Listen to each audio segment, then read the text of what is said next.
난데없이 경찰서에서 걸려온 한 통의 전화. 여보세요? 네, 영등포 경찰서 수석과장 안찬수입니다. 이선영 씨 계신가요? 네, 전데요. 중국 조직원들에 의해서 사기 사건이 발생했습니다. 네, 선영 씨 계좌가 여기 이용된 것 같아요. 지금 이선영 씨가 공범일 수 있기 때문에 지금 기본 조사하는 거고요. 당연히 억울함을 호소한 그녀에게 형사는 한 가지 대책을 알려줍니다. 일단은 공범은 아닌 것 같고 이선영 씨 근데 개인정보가 사기범들한테 유출됐을 가능성이 아주 높습니다. 지금 그 계좌에 있는 돈을 모두 국가 안전계좌로 이체시켜야 합니다. 개인정보가 유출되었다는 말에 불안해진 선영 씨는 바로 형사가 불러준 계좌로 돈을 이체시켰습니다. 그런데 몇 분 후 선영 씨는 경악합니다. 입금 이후부터 계속 통화가 되지 않는 형사. 없는 번호? 최근 경찰과 검찰 같은 공공기관을 사칭한 그녀는 보이스피싱을 부리고 있습니다. 보이스피싱을 당한 것입니다. 보이스피싱이란 전화로 상대방의 개인 금융정보를 알아낸 후 이를 범죄에 이용하는 전화금융사기입니다. 날이 갈수록 범죄 수법이 진화하며 피해자가 늘고 있는데요. 시간을 돌려 처음 전화가 왔던 때로 돌아간다면 그녀는 여보세요? 어떻게 행동해야 할까요? 지금 그 계좌에 있는 돈을 모두 국가 안전계좌로 이체시켜야 합니다. 선영 씨가 몰랐던 건 어떠한 경우에도 경찰은 계좌 이체를 요구하지 않는다는 사실. 경찰만이 아니죠. 금융감독원입니다. 경찰청 수사관입니다. 용산경찰서입니다. 계좌번호가 어떻게 되시죠? 비밀번호를 알려주셔야 됩니다. 지금 즉시 계좌를 이체하셔야 돼요. 만약 여러분이 이런 전화를 받는다면 분명 보이스피싱.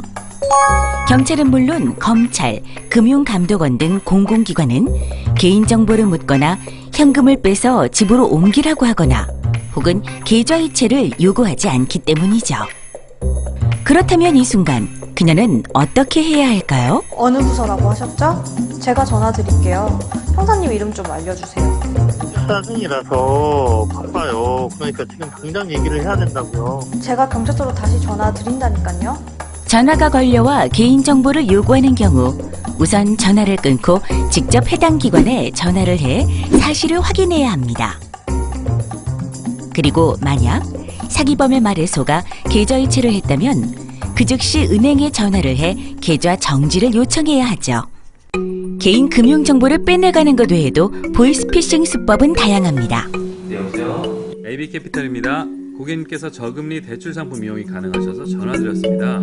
아, 진짜요? 제가 대출이 있는데 가능한가요? 네, 바로 조회해드릴게요. 저금리 대출이라니 생활고에 시달리던 정진우 씨에겐 너무나 반가운 소식이었습니다. 신용등급이 좀 낮으신데 대출이 안 되는 건 아니고요. 거래 실적을 올리면 신용등급을 올릴 수 있으니까 저희와 소액 거래를 하시면 됩니다. 그는 신용등급이 올라간다는 말에 캐피탈이 보내준 계좌로 몇 번에 걸쳐 돈을 보냈습니다. 그러나 수백만 원을 받아 챙긴 후 이들은 자취를 감추고 맙니다. 보이스피싱 범죄는 최근 들어 이렇게 급전이 필요한 서민을 대상으로 하는 대출 빙자형 보이스피싱으로 전환되고 있는 추세. 햇살론과 같은 서민 금융 대출을 해주겠다고 접근하는 경우도 많은데요. 사기범들은 이 대출을 받기 위해선 예치금과 계좌 잔고가 필요하다. 신용보증 등록을 해야 한다는 식의 명목으로 수수료를 요구했습니다. 그리고 돈을 다 챙긴 후 잠적해버리는 것이죠. 이렇게 대출을 미끼로 서민들을 올리고 있는 금융사기를 예방하기 위해서는 먼저 전화 또는 문자 메시지를 이용한 대출 권유 시 꼭 제도권 금융회사가 맞는지 확인해야 합니다. 금융감독원의 금융소비자 정보 포털 파인 등에서 제도권 금융회사 여부를 확인한 후 꼭 공식 전화번호로 담당 직원의 재직 여부를 확인해야 하는 것이죠. 또 대출을 받게 해주는 대신 대출 수수료를 미리 입금시키라고 요구한다면 대출 빙자 사기를 의심해야 합니다. 특히 신용등급은 단기간의 작업으로 올라가는 것이 아니기 때문에 거래 실적을 올려 신용등급을 단기간에 올려준다는 것은 사기입니다. 만약 의심스러운 부분이 있다면 다음 질문에 답을 해보는 것도 좋은 방법.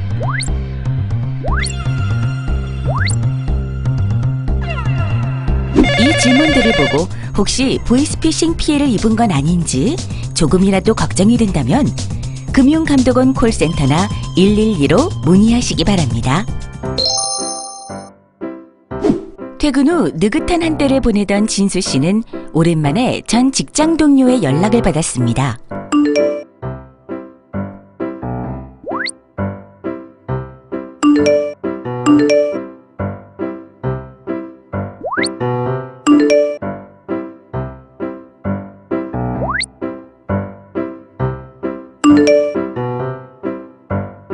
얼마나 급했으면 자신에게까지 연락했을까? 그는 걱정스런 마음에 즉시 돈을 보냈습니다. 그리고 며칠 후 김 대리님, 애기 상태는 좀 어때요? 걱정이 돼가지고. 응? 오랜만에 전화해서 무슨 소리야? 애기라니. 나 아직 애기 없어. 네? 그러면 애기 수술비로 보내드린 제 돈은? 나한테 돈을 보냈어? 왜? 언제? 누군가 김대리의 메신저 아이디와 비밀번호를 해킹해 김대리인 척 연기를 했던 거죠.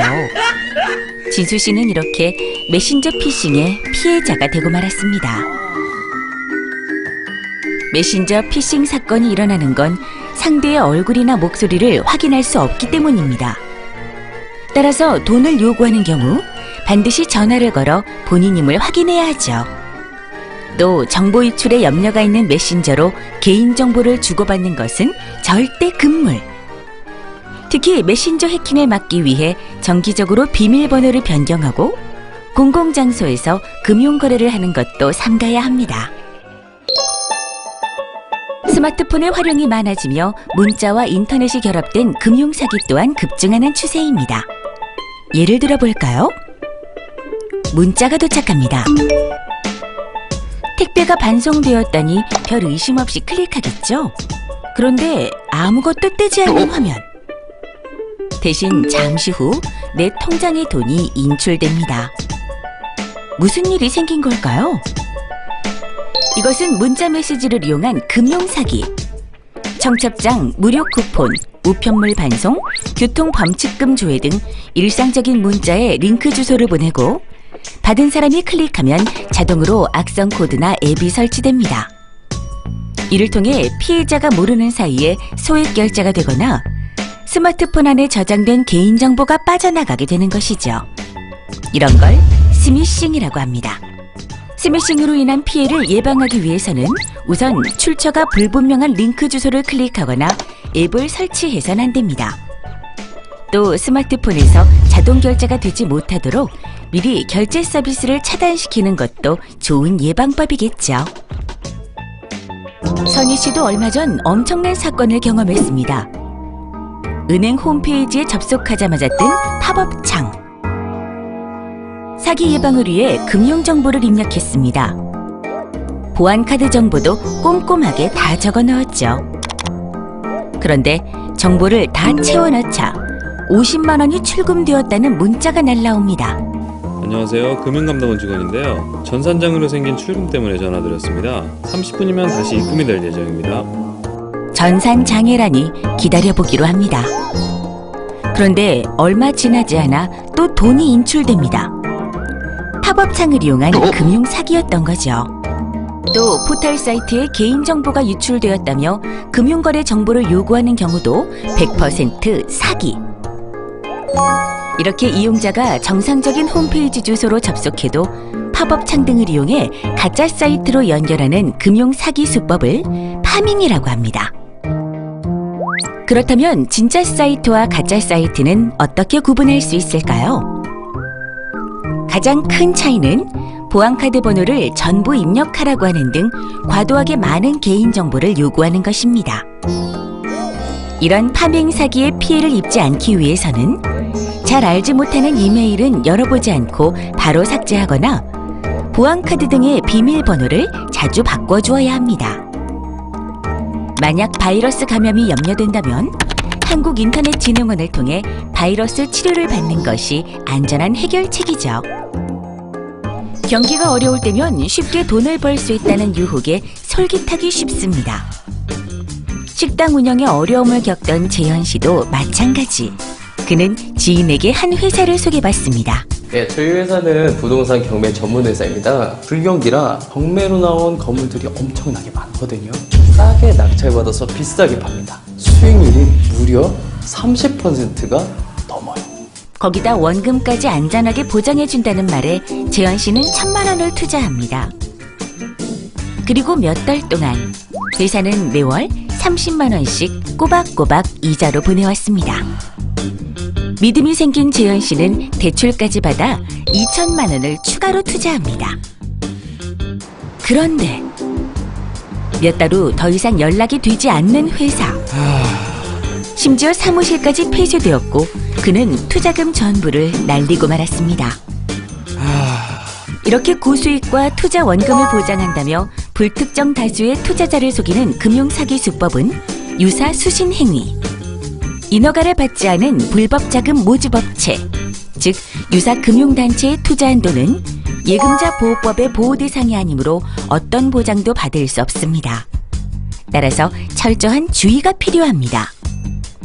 원금 100% 보장, 20% 확정금리 등 귀가 솔깃할 만한 조건을 제시한다면 투자 사기일 수 있으니 좀 더 꼼꼼히 확인해야 하는 것입니다. 많은 사람들이 보이스피싱 등 금융사기란 소수의 순진한 사람들이나 당하는 간단한 범죄로 인식해왔습니다.